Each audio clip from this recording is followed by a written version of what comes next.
Will you please welcome Randy Gage?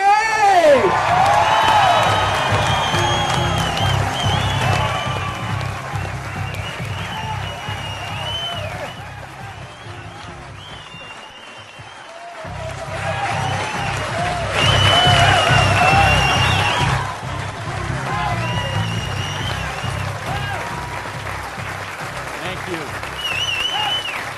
Thank you.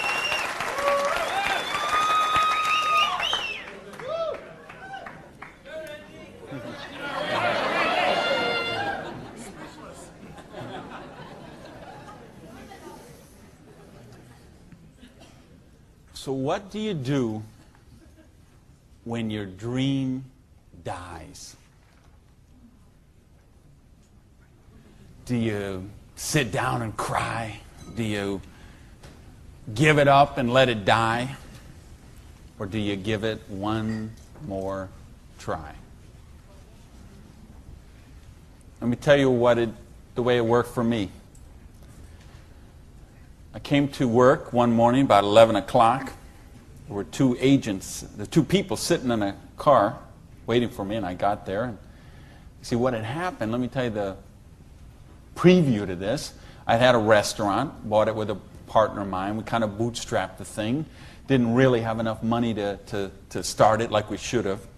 And we tried to grow it as best we could, but we didn't pay the taxes, and we struggled by and borrowed from this account to that account and this account to that account. And eventually I bought him out, and I sent a letter to the IRS, who's the tax agency there in the States, and said, I'm the new owner here. We've had some problem with taxes. I want to make this right. Let's work out a payment plan. And I never heard anything for 3 months.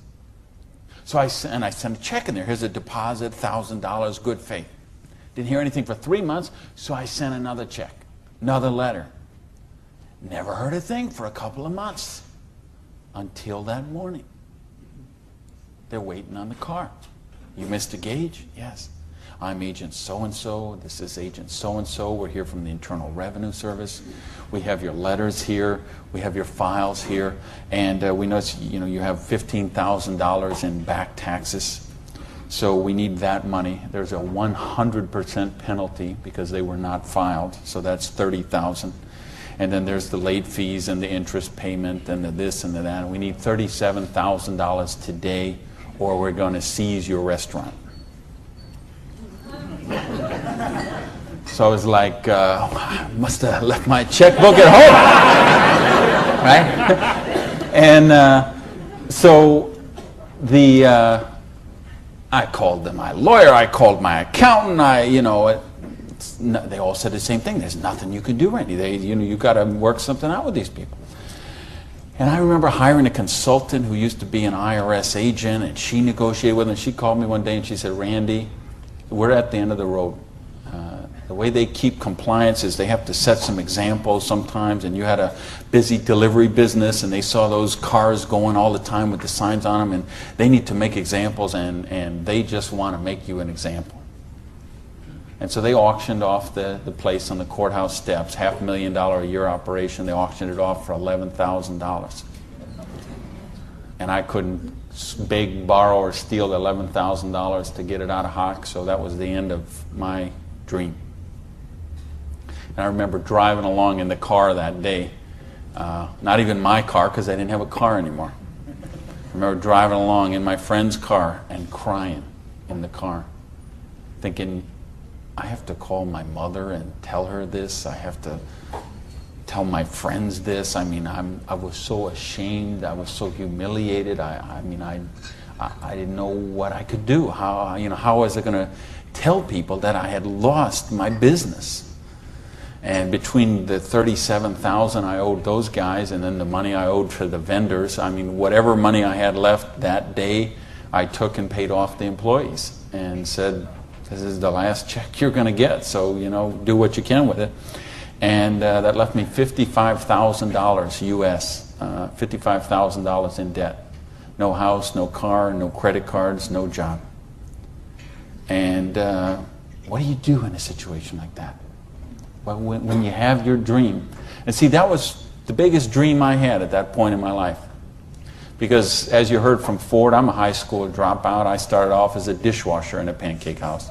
And then I worked my way up to cook, and then I became a waiter, and then I was a manager trainee. And I thought, boy, if I could just be a restaurant manager, that would be, I could wear a tie, I'd go around with the coffee pot. How's your dinner this evening? Everything okay? You know, I thought, oh, this would be it. Until I got that job.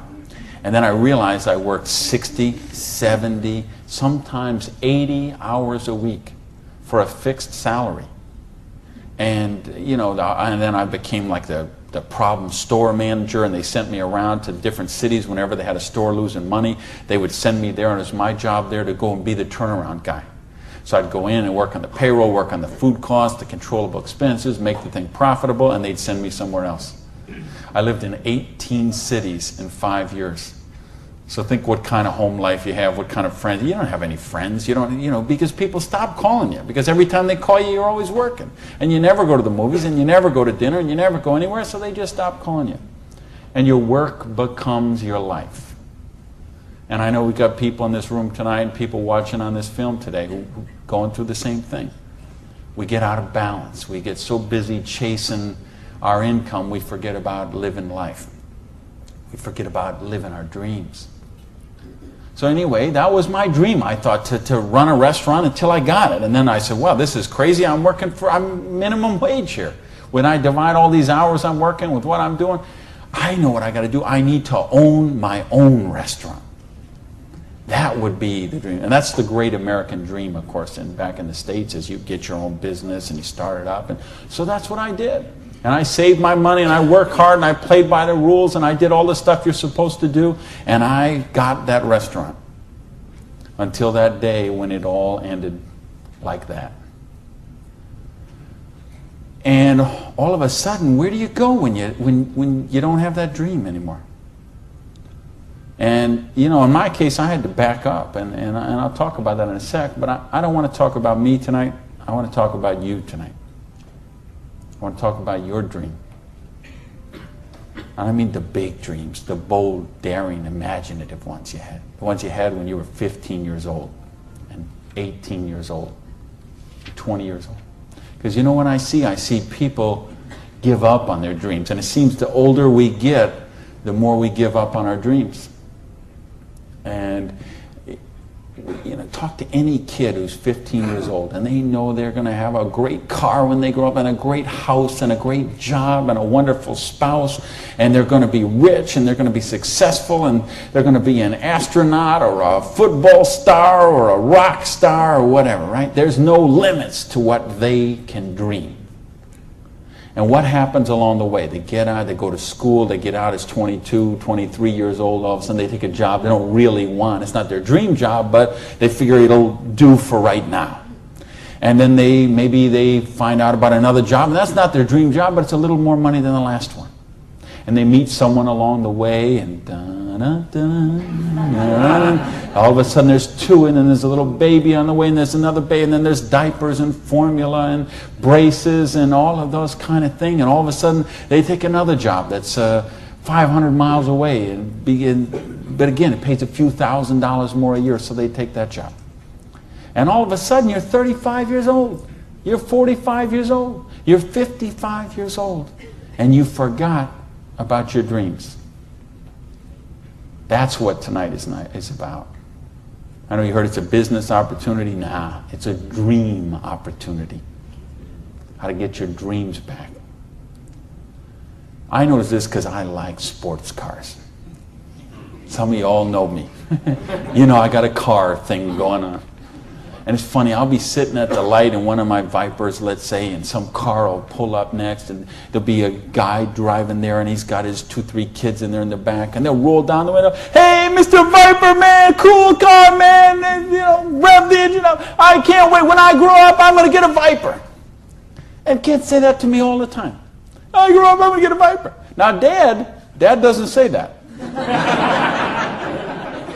He's just sitting there behind the wheel, because see, Dad's already grown up. And he figured out he ain't getting the Viper. He's got the minivan. Right? What happened along the way? You know, because, and it's funny, every year they publish the list of the most popular cars. And I see it every year, and it comes out. And I read the list, and it's funny. Now, when I talk to kids, and I talk to a lot of kids, they always like cars. And I'm going to get a Corvette, I'm going to get a Lamborghini, I'm going to get a Ferrari.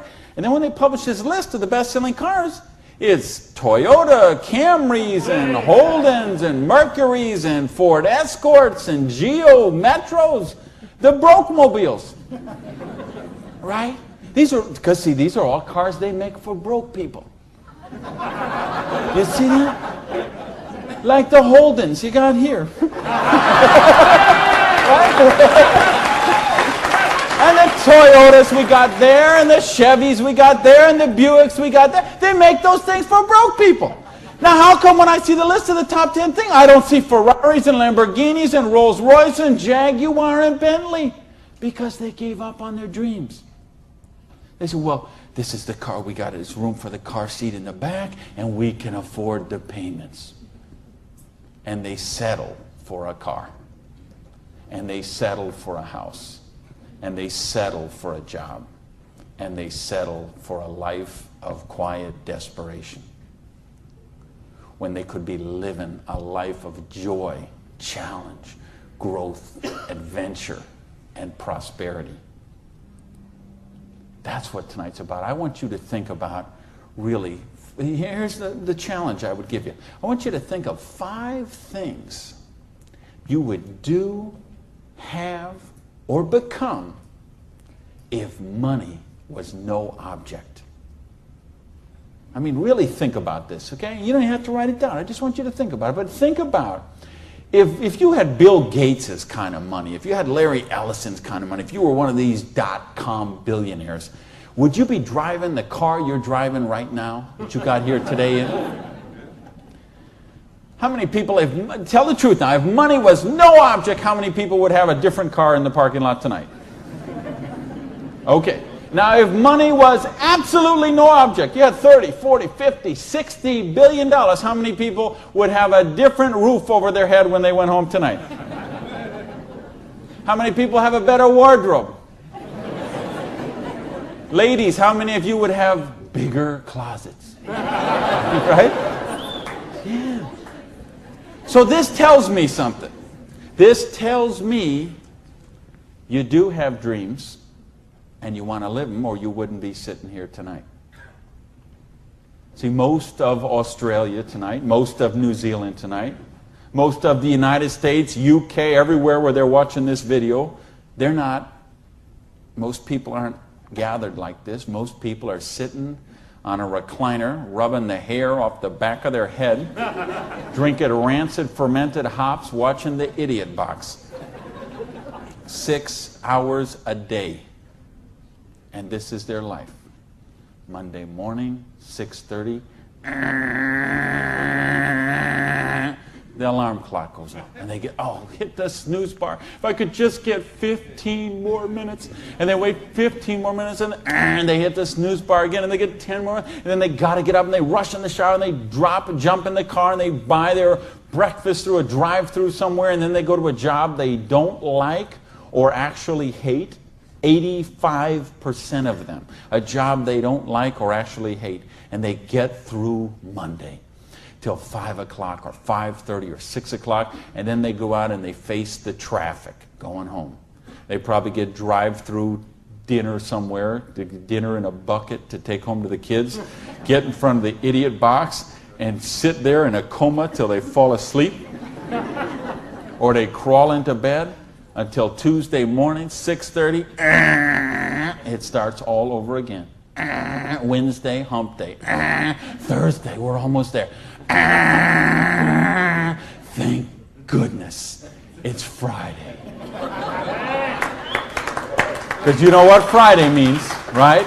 Because Friday means somewhere near the end of the day, the boss is going to say, hey, here, boy. You're going to get out that little paycheck. And they're going to get that paycheck, and for one brief moment in time, it's going to feel like it's theirs. But we know it isn't theirs, is it? because they got all those little window envelopes from the credit card company just waiting for them. And that money is spent long before it ever got there. But for this one brief moment in time, it feels like theirs. So I don't know what they do here in Sydney, but I know what they do in the States. They go out to Pizza Hut. All right? So it's off to Pizza Hut for a deep dish, meat lovers, extra cheese, extra meat, but, Diet Pepsi because I'm trying to hold my weight, And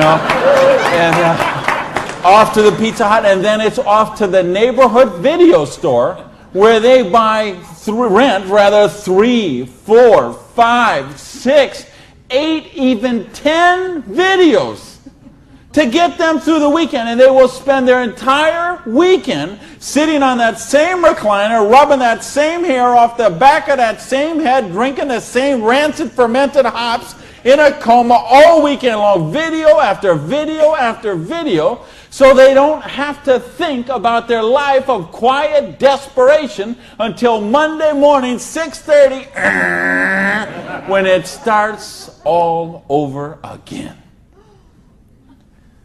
This is life for a lot of people. This is life for millions of people. They're missing out on the real life. They're missing out on the real joy. And I don't want that for you. I didn't come 12,000 miles here to tell you what you want to hear. I came to tell you what I think you need to hear. We got a business here that offers you a chance with unlimited income potential. It's a business to help you be successful while you're helping other people reach success. You choose the hours you work. You pick the people you get to work with. I mean, do you know what a joy that is? Just to be able to pick the people instead of those slobs you're working with. Right? I mean, the tax advantages are extraordinary. The travel opportunity, if you're like me and you love to travel the world, the travel opportunities in this business are simply amazing. Okay? So what's it take to do the business? Well, it doesn't take a lot of money. This is a very low startup cost business. It doesn't take a lot of time. This is a business you can start in 7 to 10 hours a week. And what I'm going to share with you tonight is a 2 to 4 year plan. So you say, is this a get-rich-quick scheme? Yes, as a matter of fact, it is. Okay? Because anything that can get you rich in 2 to 4 years is a get-rich-quick scheme as far as I'm concerned. Because what are most people doing? They're doing the 45-year plan, which is they get a job around 20 years old. They work for 45 years at that dead-end job they don't like or actually hate and retire around 65 years old and try to live their golden years on half of what they couldn't get by on when they worked. Do you get that? You know, your retirement's about half of what, and I've been in all the country I've been in. I can't tell you how many different countries, and I've been in socialistic countries and free enterprise countries and everything in between, and I can tell you the retirement security, it's the same in all those places. Your golden years, if you're counting on the government to take care of you, if you're counting on pensions to take care of you, you're looking at living your golden years on 50% of what you can't get by on right now. So if your idea of your golden years is walking your poodle around the block, good luck to you. But if you think you're going to travel the world and go see your grandkids and live a wonderful life of leisure, you better take a very good look at what we've got to show you tonight. Because you've got to control your own destiny. You've got to control your own income. You've got to control your own retirement security. And that's one of the biggest benefits of this business. So it's a 2 to 4 year plan, takes 7 to 10 hours a week. It doesn't take a lot of money. So what does it take? It takes the dream. Because if you don't have the dream, you'll never find the 7 to 10 hours a week. I can guarantee you that. You're busy. We're all busy. You're working, you're picking up the dry cleaning, you're making dinner, you're taking the kids to football practice, you're paying the bills, you got to sleep, you got to eat, all this. You're using 24 hours of every day already. So what's got to give? You've got to find a dream, something that will take you to the frame of mind where you will change the way you live, you will change the daily actions you take, and you will change your mindset for a 2 to 4 year period. So that alarm clock will go off at 6:30 in the morning. You'll get up, you'll have your breakfast, you go to work, you'll work 8 or 9 hours at your job, you'll get out of the job, you'll run somewhere, grab a bite to eat, and go somewhere and work for another 3 hours in the evening. When you could be home watching TV, when you could be with your kids, when you could be with your family, when you could be watching a football game or something else. But you will make a sacrifice. You will say, I will find the 7 to 10 hours a week for 2 to 4 years to build my freedom, to build my security, to build my independence. And don't tell me, ladies, well, I can't do that because of my kids. Let me tell you what I say to that. Don't use your kids as an excuse not to do the business. Use your kids as the reason to do the business. So you can raise your own kids instead of paying someone else to raise them for you. You know, I mean, people drop the kids off at a daycare center at 7:30 in the morning and pick them up at 5 o'clock at night. Those poor kids couldn't pick their mother out of a police lineup.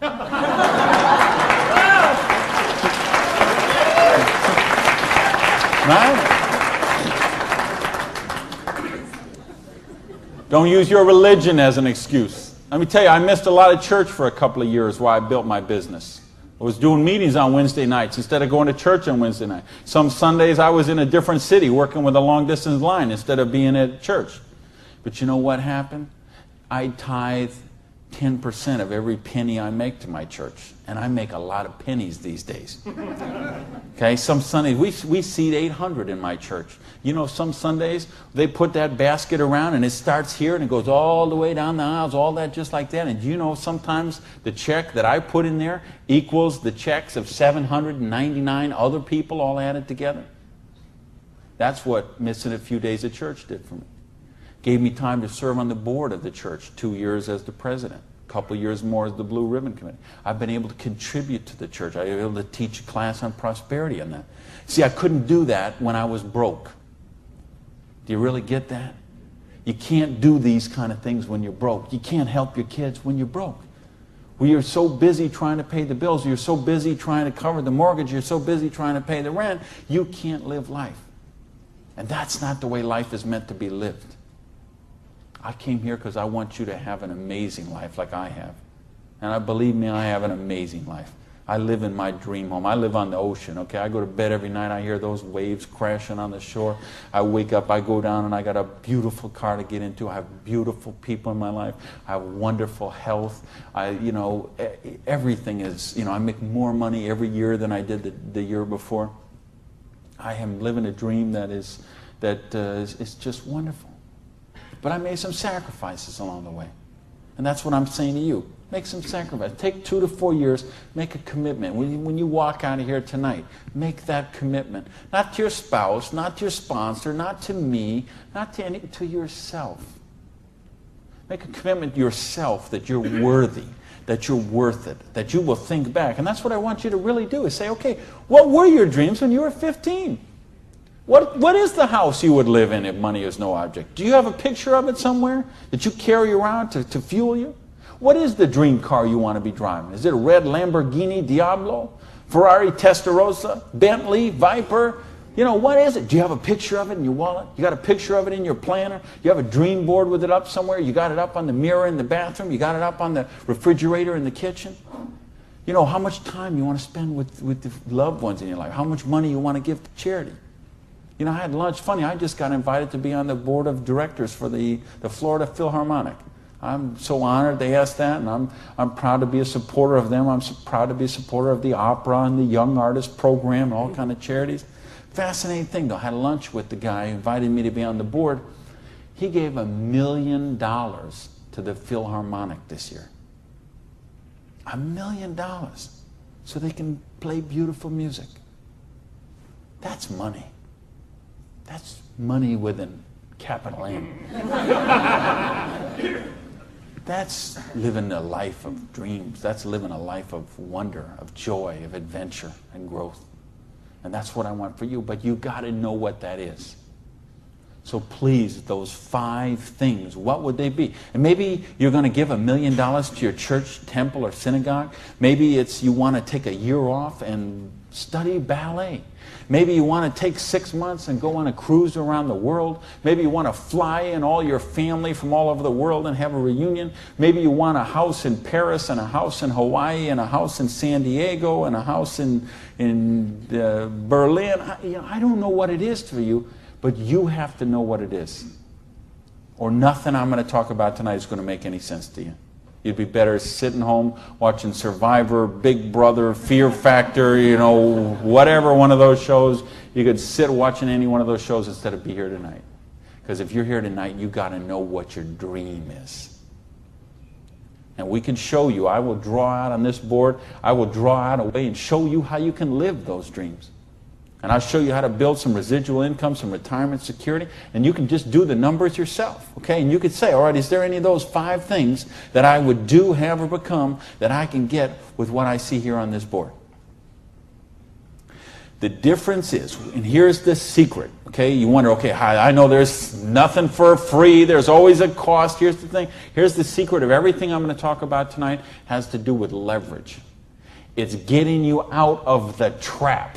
And there's a big trap, okay? And this is the trap. It's people trading time for money.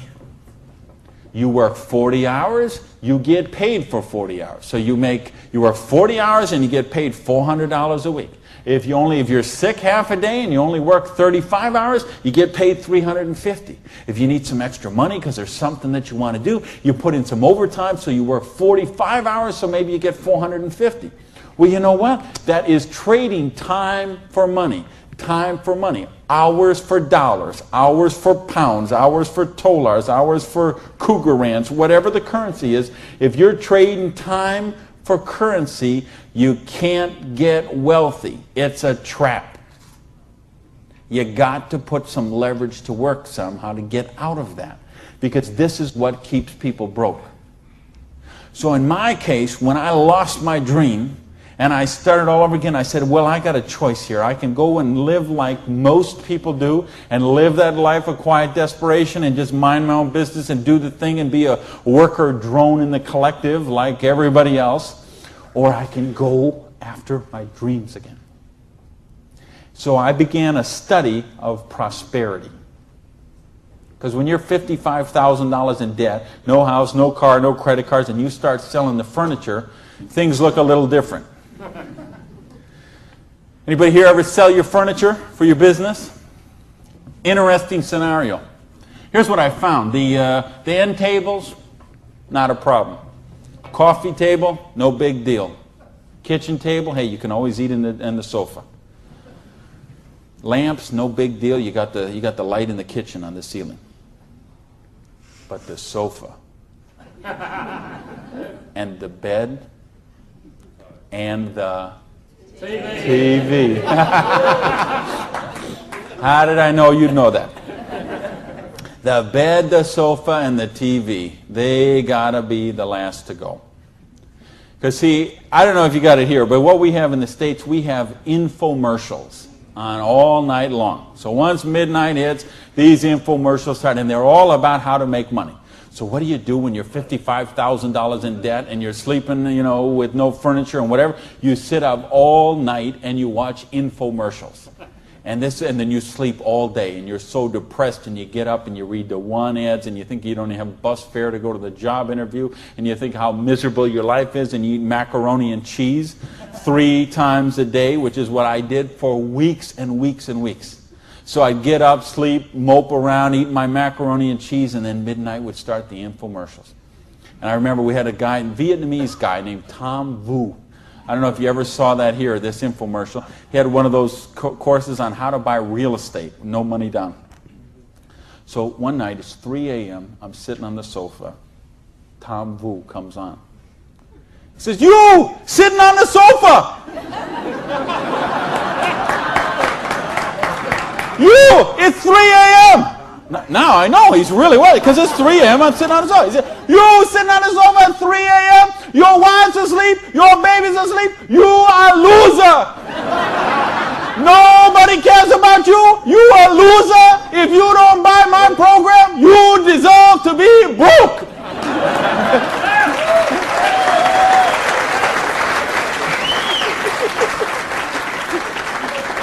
Oh, if only I could afford this. But of course, I didn't have the $199 or whatever it was. So, and eventually, of course, the sofa had to go, the bed had to go, and then the TV had to go. And then something else had to go. And that was my mindset. My victim, loser, woe is me, oh, the circumstances are against me. That mindset had to go. And I had to say, okay, I am sick and tired of being sick and tired. I am sick of being broke. I am sick of being sick. I am sick of being stupid. I'm sick, the truth is I wasn't even broke, okay? Because I would have needed $55,000 to qualify for broke. Okay? I would have been happy to be broke at that point in my life. Okay? At that point, I would have been happy to have an alarm clock going off at 6:30 waking me up. Now, is that the dumbest invention you ever heard, though, an alarm clock? You're supposed to wake up when you finish sleeping. But, right, what do? We stuck in the thing. So now at this point, I wouldn't have been happy with an alarm clock. Okay, but I started a study of prosperity. And here's what I found. 2 secrets of prosperity. If you want to be wealthy, secret number 1, you have to be your own boss. You ain't going to get rich working for other people. If you've got to get a job as president of Disney Studios or, IBM calls you up and wants you to be the vice president of operations, maybe you're going to make a lot of money. All I know is those people weren't calling me, okay? And they may not be calling you, okay? So if those people ain't calling you, you want to get wealthy, you got to be your own boss. Because let me tell you a secret. I don't care how nice your boss is. I don't care how much your boss loves you and wants to help you. The truth is they have to buy you at wholesale and sell you at retail. Otherwise, they don't make money and they don't stay in business. So the only way they make money off you is to buy you at wholesale and sell you at retail. So if you want to make money, you got to be able to get up in the morning, look in the mirror, and know that you're talking to the boss. And issue number 2, and this is the most important thing, which we mentioned, you've got to employ the concept of leverage. And this is something, J. Paul Getty, who was one of the wealthiest people the world ever known, he understood this. And he was quoted oftentimes, this is probably his most famous quote, when he said, I would rather have 1% of the efforts of 100 people than 100% of my own efforts. Because he understood the concept of leverage. And he became one of the wealthiest people the world has ever known. So tonight, I'm going to share with you how you can employ this same concept of leverage that the wealthiest people in the world do, and it'll allow you to get your share of that kind of wealth. And I'm happy to say, I'm one of the wealthiest people in the world. You know that? Now, you know what? I don't have Bill Gates' money. I don't have Larry Ellison's money. I couldn't spend $90 million on a boat down in the Kiwi race there next week. But you know what? I'm one. If there's 6 billion people, whatever there is on this planet, I'm wealthier than 5,990,000, whatever, 99.8% of them. And I'm a dishwasher from a pancake house. But I understood leverage. Now, how do you put this leverage? It's a business called network marketing, sometimes called multi-level marketing. Sometimes we call it MLM for short.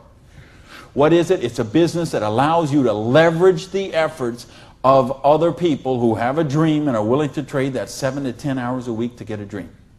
So you're going to introduce them to the business. You're going to teach them a duplicatable system that they could follow and duplicate the same results with people that they're going to introduce to the business and create this system that everybody can follow, and everybody will get a nice chunk of the organization that is built.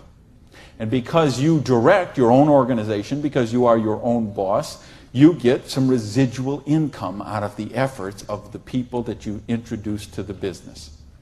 That's the leverage. It's no different than when Madonna makes a record and every time they play that CD, she gets a royalty of that. When Coppola does a movie and that movie plays, it gets a royalty of that. This is how the average person can get leverage. See, if you got money, leverage is not a problem. You can leverage your money. You can buy stocks, bonds, invest in companies, invest in real estate, all that kind of stuff. I couldn't do that. If you could buy a franchise. If I would have bought a restaurant franchise instead of opening my own restaurant, chances are I'd still be in the restaurant business. But you know what? I couldn't afford the franchise fee. I didn't have that kind of money. Ask someone about the stock market, they'll tell you, unless you got $25,000 you can afford to lose, don't even get in the stock market. Well, I didn't have $25,000 I could afford to lose. I didn't have $25 I could afford to lose. So I didn't have the money to leverage. And if you got a couple $100,000, couple million you can leverage, hey, maybe you don't even need to be here tonight. But I'm speaking to the rest of you who don't have that kind of money. And the rest of you who used to have that kind of money till the stock market tanked, and now your retirement fund is 40% of what it was 2 years ago. Okay, let's talk about how you build your security.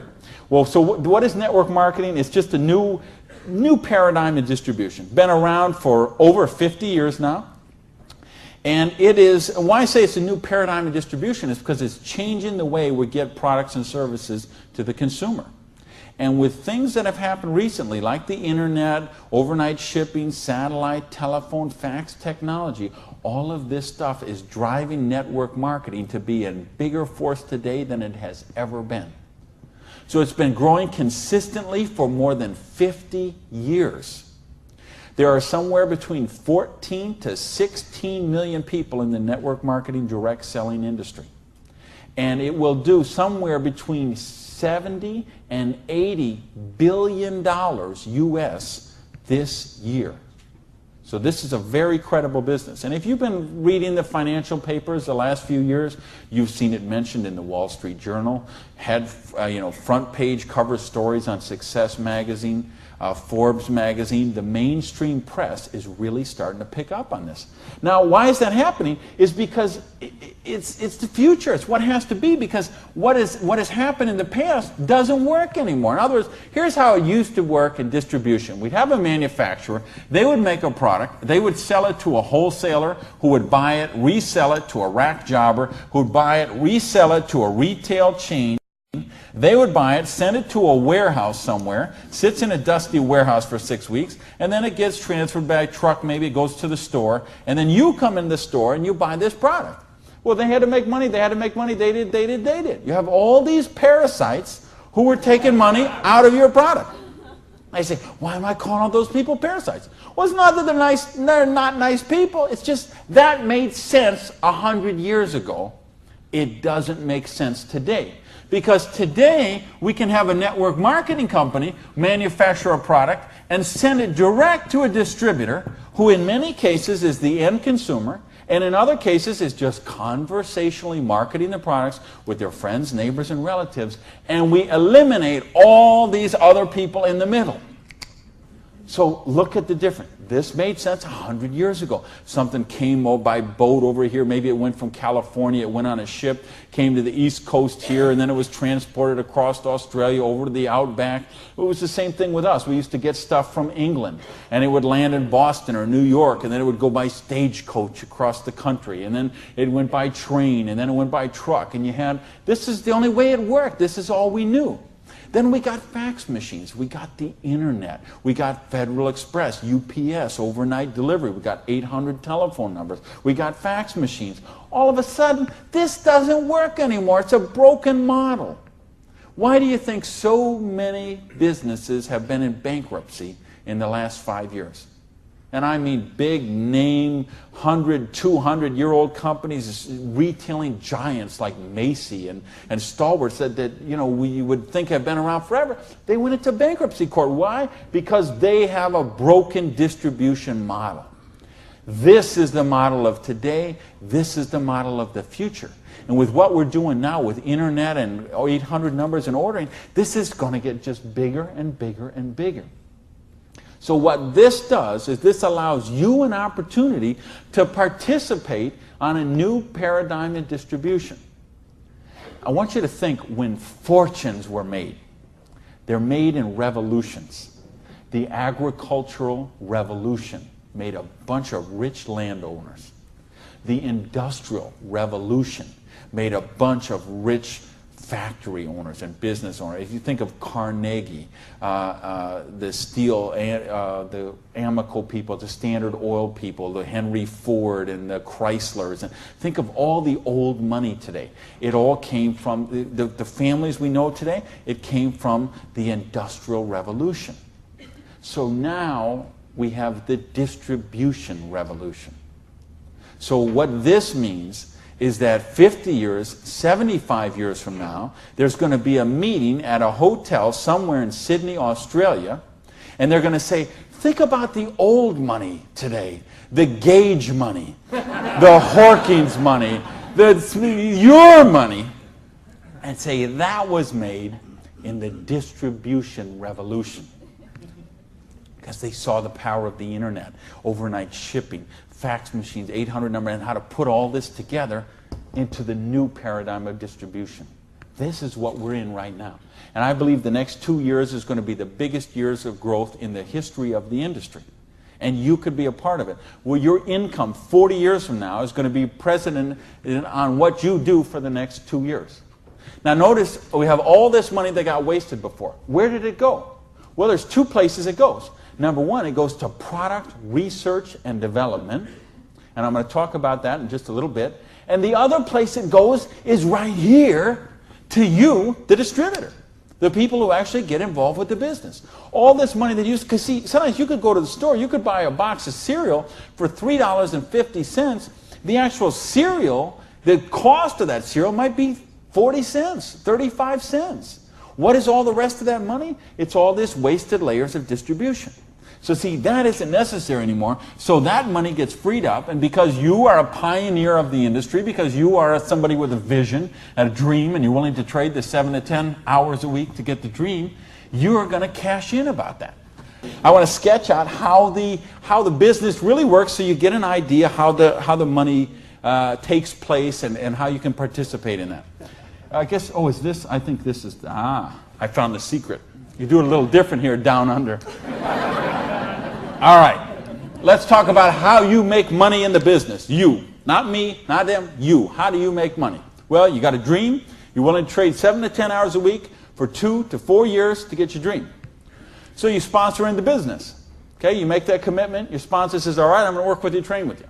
What we're going to do is we're going to help you identify, and I'll use this as an example, 6 people who you know who have a dream and would be willing to trade 7 to 10 hours a week to get the dream.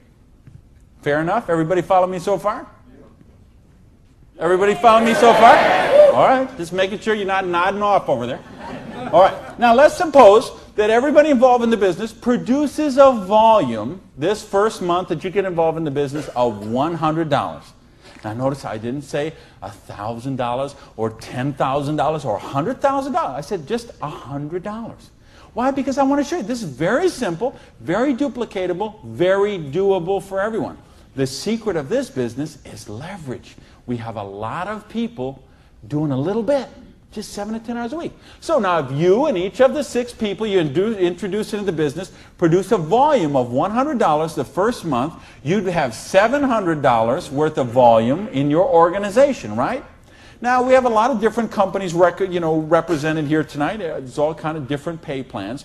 But I think you're going to find as an average, what you're going to see in the business is you can make about 10% of what your organization does in volume. So if you had 6 people plus yourself, everybody did $100, you'd have $700 volume, so you'd make $70 your first month in the business. Now you say, come on, Gage, you brought me here for $70 a month. I can't even wash my Lamborghini for $70 a month. I understand. But see, believe me, I understand. I know what it's like to keep cars clean. But this is just month number 1.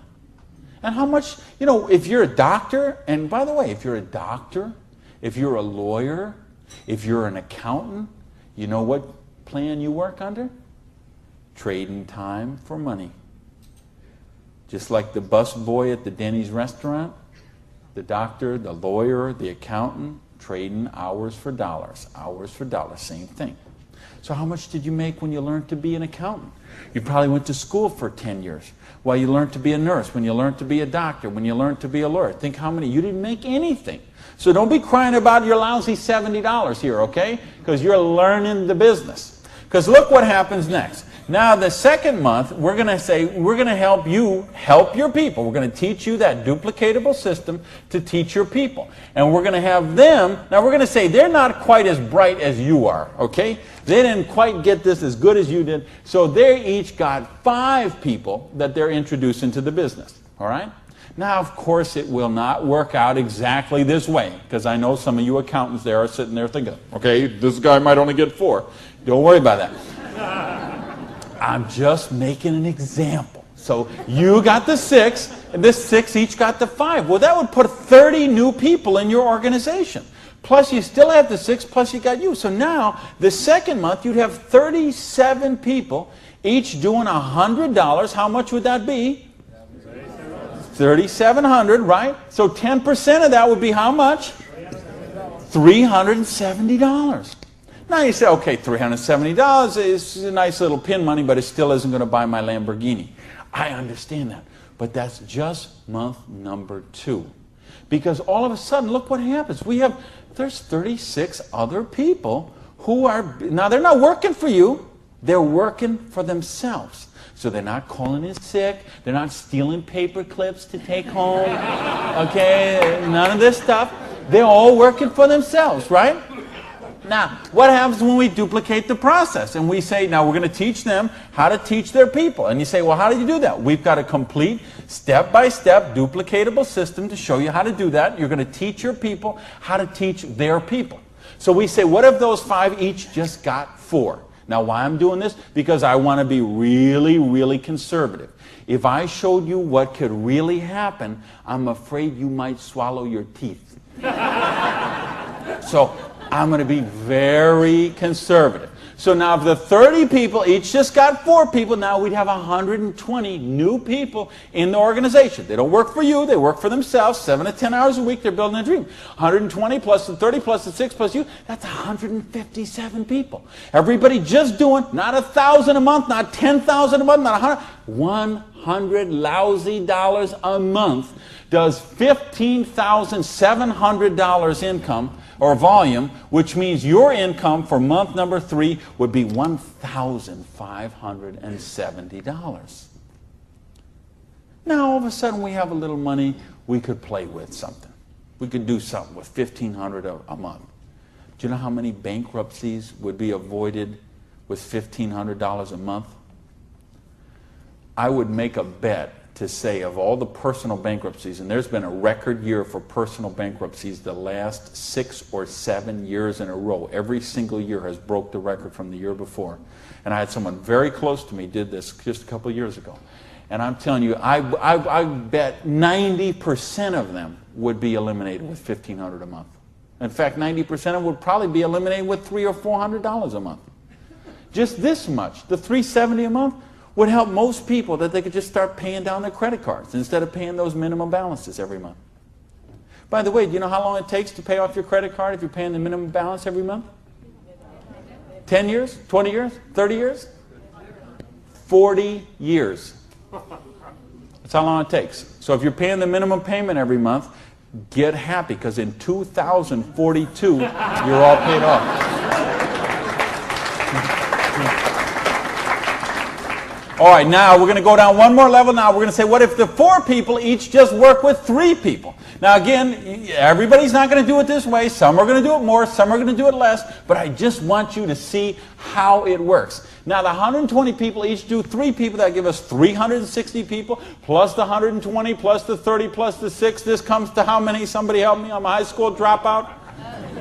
500 and something. 517, is that right? Who's here? Somebody good in math? So 517 times 100 is $51,700 volume in your little business that you got no employees, no office, no overhead. You're running this from your kitchen table or your spare bedroom or your hallway or your closet. and you're doing $50,000 volume a month. Do you understand? We can leave this hotel. We can go down the street, Elizabeth Street. We can go onto Oxford Street. We can go to Liverpool, and we can find shop after shop, beauty salon after beauty salon, store after store, dry cleaner that are not doing $50,000 volume a month. And you're doing it out of a part-time business 7 to 10 hours a week.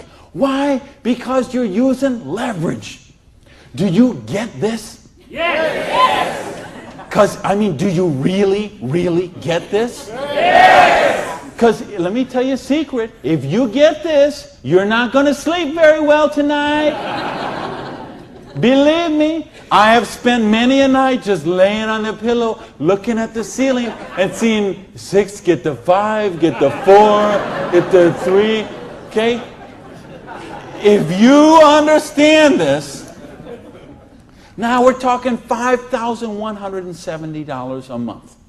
Now, you know what? I did that in 4 months. It said 1, 2, 3. What if you didn't do that in 4 months? What if it took you 6 months? What if it took you 10 months? What if it took you 2 years? I told you it's a 2 to 4 year plan. Okay? And I know what some of you are thinking. All right, but what about if this guy here drops out?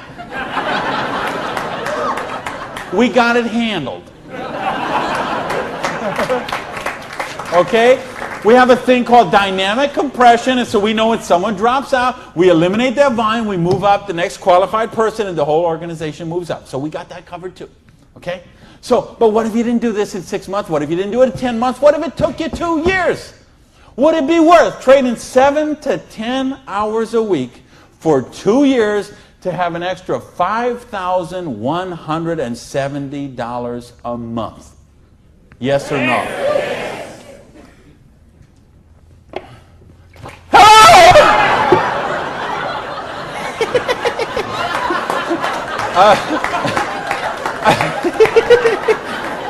Aren't you glad you got the front row, baby?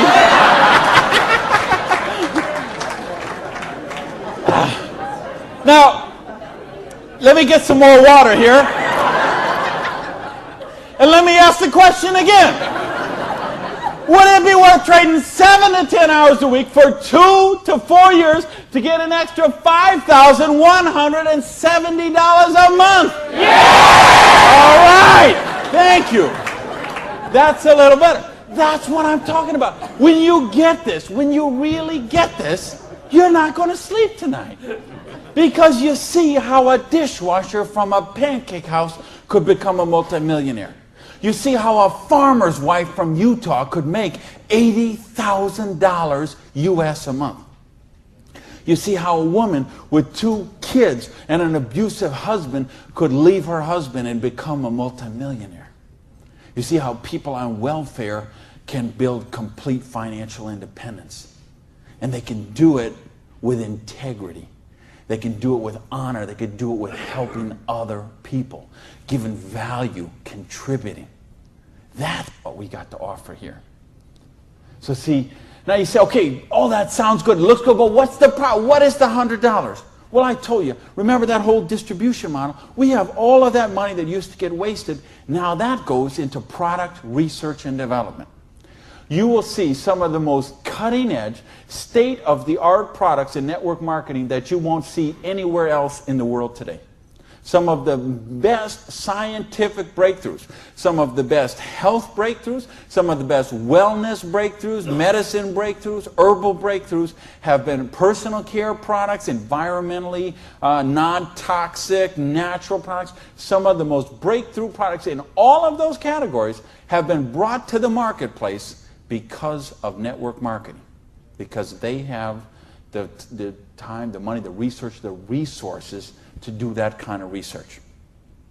So what I'm going to ask you is, if you're here, you're looking at this for the first time tonight, if you're on the video and you're seeing this for the first time tonight, you have a conversation with the person who invited you here. Have a conversation with the person who asked you to watch the video.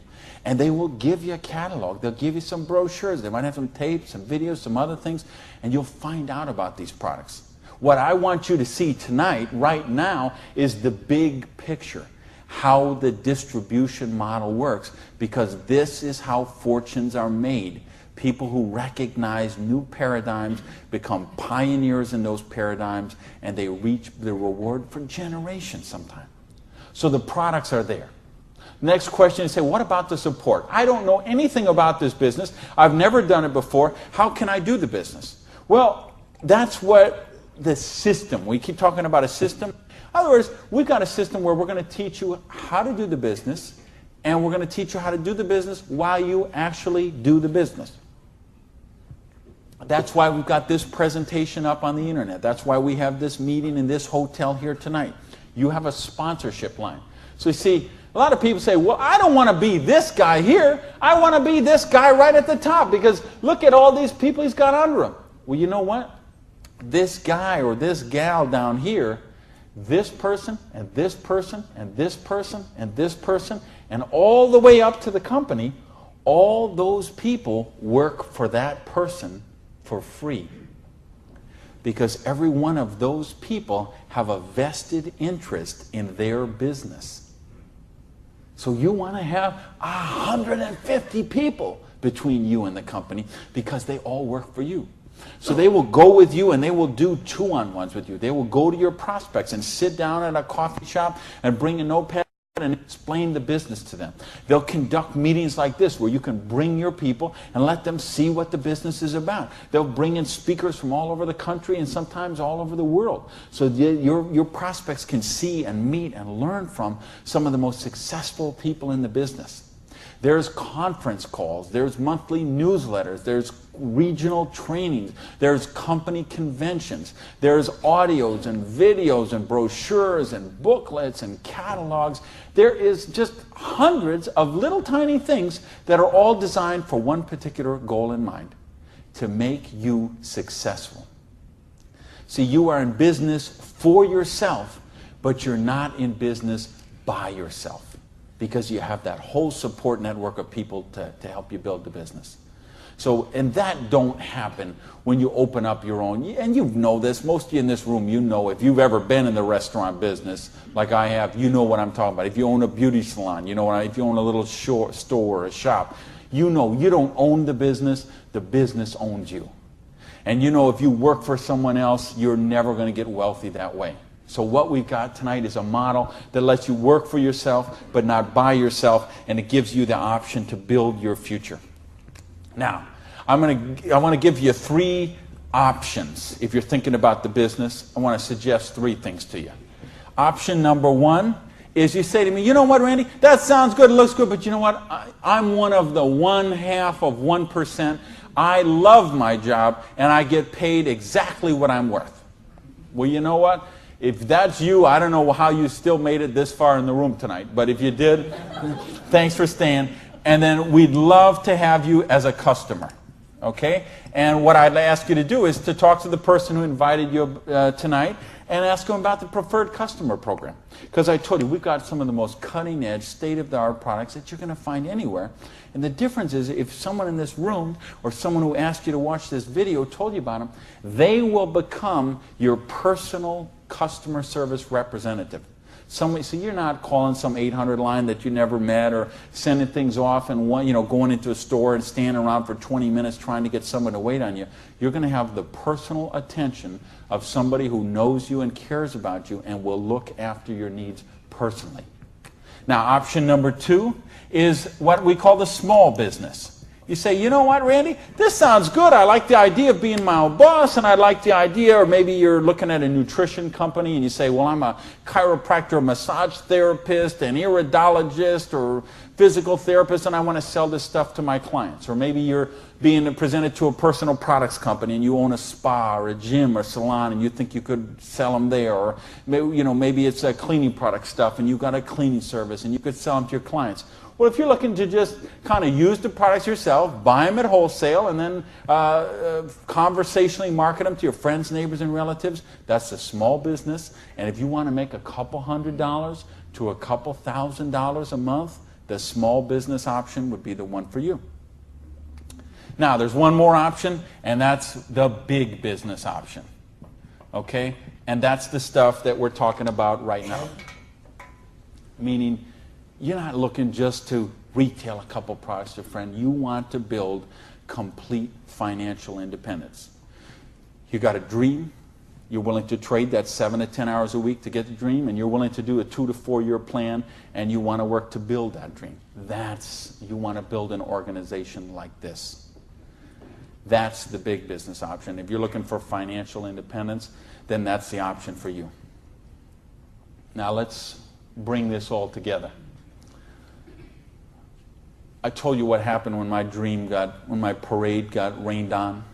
My dream looked like it was going to die, and I drove around in that car. I remember crying in that car, thinking, having to call my family and call my friends, and that it just took so much out of me. And I'll tell you what I did. I went in, and here I was. I had owned a restaurant. I'd owned 2 restaurants in my life. I had been a restaurant manager for years. I went and found a restaurant in South Miami, a little diner that was open for breakfast and lunch only, way in the Southwest where I didn't know anyone, and I got a job as a breakfast cook, flipping eggs. For 2 reasons. Number one is they would pay me cash every week. They would cash my paycheck, give me the cash, because I didn't have a bank account, because if I had a bank account, the tax people were going to seize it. So I needed someone who would pay me cash, and I needed to go get a job and just make some money to buy macaroni and cheese.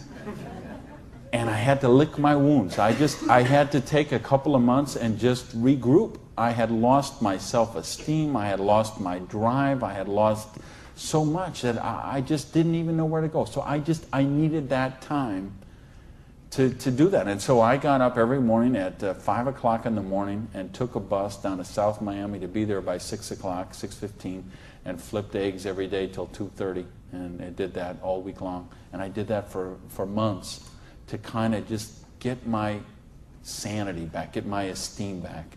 And then I went back to this business. And see, I didn't have the money to get back in the business because I still owed tens of thousands of dollars. But I had been in the business once. I had made some money. That's where I got the money to buy the restaurant initially. And what had happened, I'd been with a new company. It was not a stable company. I got some money. I bought my restaurant. That company went out of business. Well, then I was in the restaurant and working 80 hours a week, and then it just, that's what happened. So now, owing $50,000, I knew I was never going to pay this off flipping eggs, and I knew I was never going to pay it off even if I got a job as a restaurant manager. I mean, do you know how long I'd have to work as a restaurant manager before I could make $55,000 and pay it off? And I owed even more then because I borrowed a bunch of money just to live. So I said, I've got to get in this business. So I went to someone I knew in the business who knew me from before, and I said, you know me, you know that I can work, you know I have a dream. I don't have enough money to get in the business. Needed about $600 to start that business. Rob, he lent me that $600. And you know what? Best decision he ever made. So I went out, and I didn't do this business 7 to 10 hours a week. I did this business 7 to 10 hours a day. I sponsored 9 people the first month of the business, okay? I didn't do 6. For those of you who say, well, it doesn't work this way, you're right. It didn't. I sponsored 9, okay? And at the end of the month, I had 60 people in the business, month number 1. Month number 2, I sponsored 2 more people, so that's a total of 11. I had about 130 people in my organization at the end of month number 2. Month number 3, I didn't sponsor anybody. Okay, I just worked with the 11 that I had sponsored in the first 2 months. The organization went from about 120 people to 360 people. And month number 4, I sponsored a couple more people in the business, and the organization was bigger than this one right here in the 4th month of the business. It wasn't 6 months, wasn't 10 months, wasn't 2 years, wasn't 10 years. It was 4 months. And I made easily double that money. What you see on the board, I made that in my 4th month of the business. Now, how did I do that? I needed to and wanted to very badly. I was hungry. I had a dream, and I was sick of being broke. And that's what I want you to get out of this is, do you understand? This is how it goes. There's no limit here. You could sponsor 7. You could sponsor 8. You could sponsor 9. You could build this whole organization, build yourself up to get $50,000 or $60,000 a year residual income, and then you could go out and you could sponsor 5 more people and start the whole process all over again, the same exact thing. And you could have 100,000 residual going. And you could start with 5 more and you could have 150,000 residual going. And if you put 5 people a year in, and it's very simple, put 5 serious people in the first year, put 5 serious people in the second year, put 5 serious people in the third year, and you will be making a fortune. Put 5 serious people in the fourth year, you'll have a business worth at least $1 million, I project. Put 5 more the next year, and you're going to have a business worth a couple $1 million in 5 years. Why? Because we got residual income here. You're building leverage. You're getting this going. And that's what I want you to get. You know, and now I've been able to help people all over the world. I told you guys, the platinum people, I talked in the reception about the 3 kids from Norway who came to a program I did in 1998. And they're all multimillionaires now, all 3 of them. Number 1, number 2, number 3 pay out in their company. I think of you guys right here in the front row and what you've done the last couple of years. And you know the people I had in London, those people there, what they're doing there. I've got people all over the world. Just, they got a dream. They're willing to trade it. We give them a system to follow, and they're living their dreams. I think of a lady named Mary in Colorado. Lady I mentioned earlier. 2 kids. She's sleeping in her friend's basement because she's on welfare. Divorced, no husband anymore, no one to help pay for her kids. So she was on welfare. And along the way, she got attracted to the business. Along the way, I was able to touch her and touch her life, show her some things, how to follow a duplicatable system. She built an organization making $30,000 US a month. Now, you know, the $30,000 US a month, I'm okay with that because you can get by on that. Okay. I couldn't get by on that, but I know a lot of people could get by on that. But you know what? It's not the $30,000 that gets me so excited about what Mary did. It's what Mary did. It's the example she does for her 2 kids. Okay? It isn't just the money. It's what, I mean, do you know what that means to those kids to see this woman who was on welfare and just desolate and nowhere to turn, and you meet her today and she is so well dressed and positive in her esteem, and she's so confident, and she is modeling this behavior and setting such an example for her kids. This is how you raise good kids. Is you show them how to be successful yourself. You don't tell them grow up and get an education, grow up and be successful, grow up and make money. You model the behavior for them. Jan Rue, who a lot of you know, I've done programs with Jan. Here's a lady, same thing, abusive husband, divorced, 3 kids, I think, became the #1 payout in her company. Why? Because she had a dream. And she was willing to trade that 7 to 10 hours a week to get a dream. And we've got the model here where you can do that. There is no limit to what you can do. But I don't want to talk about my story anymore. I don't want to talk about Jan's story. I don't want to talk about Mary's story. I don't want to talk about Orion's story. I want to talk about your story. I don't want to talk about my dreams, Jan's dreams. I want to talk about your dreams. You know, go back to where we said earlier. Is there, did this kind of thing, if you did this in 6 months, a year, 2 years, is there something on your list of 5 things you do have or become you could do with the down payment, with what we're talking about there? And if not, how big is your dream? How, are you willing to pay the price? Are you willing to live your dreams? Because if you are, we've got the business that will allow you to do that. So I got a couple questions for you, and then I'm out of here. I'm looking for 1-word answers. Question number 1. Do you believe you're really worthy of success? Yes! Question number 2. Are you really willing to live your dreams? Yes! Yeah, baby! And question number 3, the last question, and I'm looking for a 1-word answer once again, and you better blow the roof off this joint, because that's it, and I'm out of here. Because all of this, all of these numbers, all these things, it all goes back to this one circle. These are not circles. Every one of these represents a person, and this circle right here represents you. And this thing only works if you believe in you, if you believe you are worthy, if you believe you have a dream, if you're worth that dream, if you're willing to trade that 7 to 10 hours a week to live that dream, if you're willing to not let your dream die. You're not willing to sit down and cry, even if you have to sit down. I had to sit down and cry. But you're not willing to give up and let it die. You promise yourself, you make yourself, you commit yourself to give it one more try. So the last question I'm asking you is based on everything we've talked about tonight, everything you know about this business now, everything you know about the person who invited you, everything you know about you and what you are and what your dreams are. I need to know, are you willing to give it one more try? Yes! Thank you. Good night, everybody.